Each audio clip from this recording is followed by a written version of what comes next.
Bom dia! Desejando ardentemente pela eternidade. Sou o presbítero Leandro e queria compartilhar com você mais uma meditação sobre a volta de Jesus. Bom, nós temos falado durante a semana sobre a volta de Jesus dentro da segunda carta de Pedro, no capítulo 3.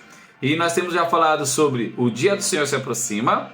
Nós temos falado também não se distraia e também falamos sobre esforços. E hoje a mensagem é cuidado.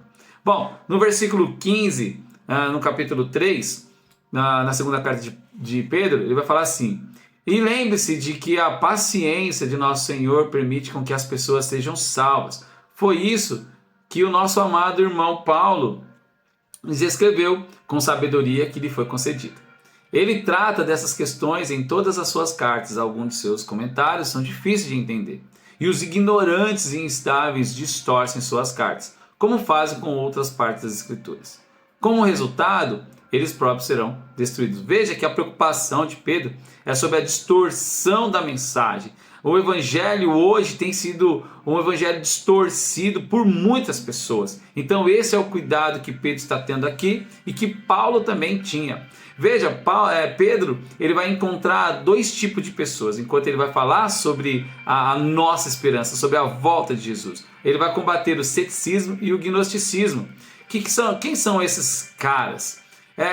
Como a carta de Paulo é difícil de se entender, então eles vão interpretar ao seu bel prazer. E esse é o grande problema, você interpretar o evangelho ao seu pretexto.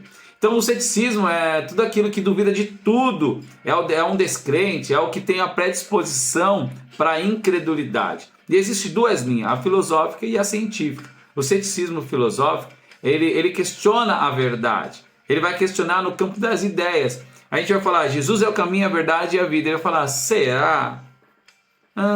É de se pensar, tudo, a verdade é relativa. Então ele vai colocar em dúvida se isso é realmente verdade no campo das ideias. Enquanto o ceticismo científico, ele vai falar, ele vai predispor para provar. Você tem prova? Você tem alguma coisa que eu posso apalpar? Algo que eu posso provar de forma científica? Então, enquanto um vai questionar no campo das ideias, o outro vai questionar no campo das evidências. Tem prova?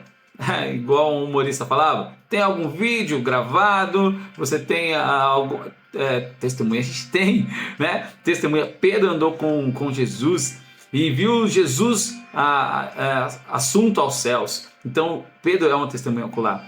Paulo, ele teve um encontro com Jesus no caminho de Damasco. Paulo também é um testemunho ocular, teve um encontro com Jesus.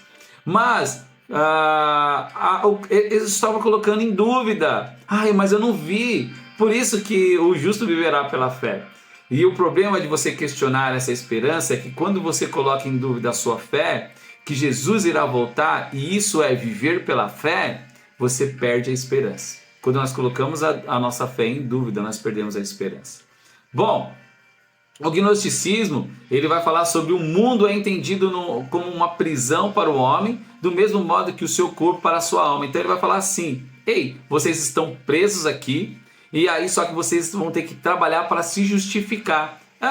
Ou seja, você pode salvar através das suas obras. Você retira então a obra sacrificial, redentora de Jesus. E olha que Paulo vai falar em 2 Timóteo, no capítulo 1, versículo 9 e 10. Ele nos salvou e nos chamou com uma santa vocação, não por causa das nossas obras, mas pela sua própria determinação e graça. Essa graça nos foi dada em Cristo Jesus, desde os tempos eternos, sendo agora revelada pela manifestação do nosso Salvador, Cristo Jesus. Ele tornou ineficaz a morte e trouxe luz à vida, à imortalidade por meio do Evangelho. Então o problema de a gente distorcer o Evangelho é colocar eu no centro, colocar eu como consigo me justificar, enquanto o Evangelho coloca Cristo como o nosso justificador. Ele que nos justificou, ele que nos salvou, a obra redentora foi cumprida na cruz. E esse presente século, há tantos enganos, há tantas incredulidade, trazendo o questionamento, será que Deus existe? Será que Deus vai voltar? Sabe, o nosso gnosticismo de hoje, ou o ceticismo de hoje, tem uma palavrinha que tem desviado muitos crentes, desviado muitas pessoas do caminho de Jesus. Sabe qual que é? E eu quero citar apenas um. É o sofrimento. O sofrimento tem desviado as pessoas, tem colocado as pessoas nesse questionamento. Será que Deus vai voltar? Será que Ele é a verdade mesmo? Isso tem levado as pessoas para longe de Jesus. Pedro ele vai falar assim, lembre-se de que, que Deus pacientemente vai esperando nós para sermos salvos. Olha só, e isso tem que ser produzido em nós. E Pedro ele vai falar assim, era isso que Paulo pregava. Olha só o que ele fala em Romanos 5,3.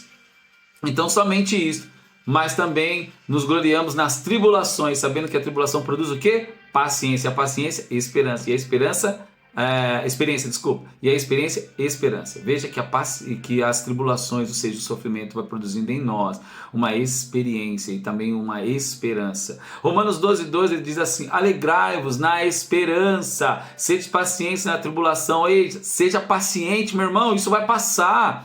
Galatas 5,22 fala que é o fruto, paciência, longanimidade, é um fruto do Espírito Santo, é paciência. Veja que Deus é paciente em esperar a gente. Então, veja o cuidado, nós temos que ter o cuidado. E nesse momento, o cuidado é de não deixar com que o sofrimento presente roube a nossa fé. Ou seja, produzindo a nós uma desesperança que Jesus não irá voltar. Cuidado, não deixe com que o sofrimento presente roube a sua oração. Ou seja, o presente século do sofrimento está roubando a nosso relacionamento com Deus. Cuidado, não deixe com que o sofrimento presente roube o seu coração de Deus. Cuidado, as pessoas têm se afastado de Deus.